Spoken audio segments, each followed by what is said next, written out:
welcome, or welcome back to my channel. In today's video, we will be discussing the discourse surrounding Blackpink's latest comeback. Quick disclaimer, I'm a fan. I've supported Blackpink for years. This isn't an attack, it's an opinion. Being a fan doesn't mean blindly praising everything. It means caring enough to talk about it honestly. So if you disagree, that's fine. So let's dive into it.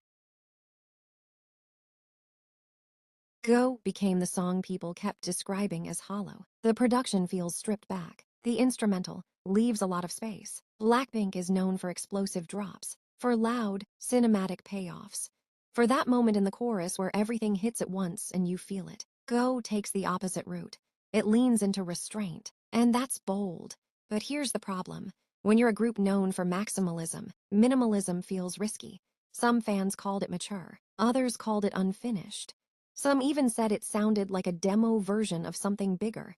That perception spread fast. But the real chaos started before the official release. Because by the time Deadline dropped, parts of the fandom had already heard 3 out of the 4 songs circulating online through snippets and leaks. But leaks change everything. When songs are heard before their official release, the anticipation shifts.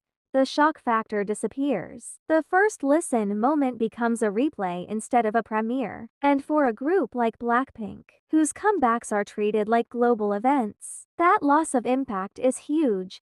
Instead of the internet exploding in real time, discussions had already happened, opinions had already formed, critiques had already been drafted. So when the album officially arrived, it didn't feel fresh. It felt late. Again, this is about what fans were discussing, not assigning blame.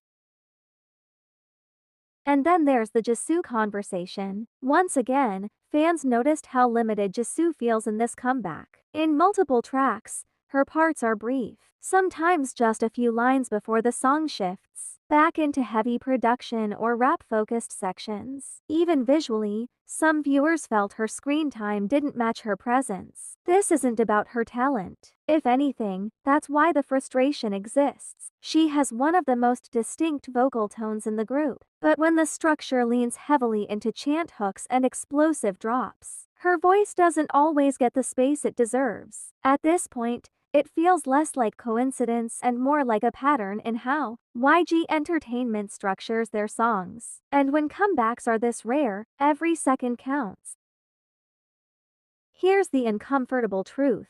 When a group reaches the level Blackpink has, people expect constant reinvention. But at the same time, they expect the signature sound to stay intact. Fans want evolution. The irony is that most of the criticism isn't coming from antis. It's coming from invested fans. The ones who waited. The ones who defended every hiatus. The ones who expected this comeback to silence everyone. Instead, it opened more debates. Is the group being creatively restricted? Are they choosing subtlety over spectacle? Are fans simply impossible to satisfy now? The loudest word floating around the timeline wasn't flop, it was underwhelming. And for a group that built its legacy on explosive impact, that word stings more than hate ever could. Maybe Deadline isn't a failure. Maybe it's a transitional era. Or maybe it's proof that when you become too iconic, people stop asking if the music is good and start asking if it changed the world. And if it doesn't, they call it empty. Not because it lacks quality, but because it didn't fill the expectation. And with Blackpink,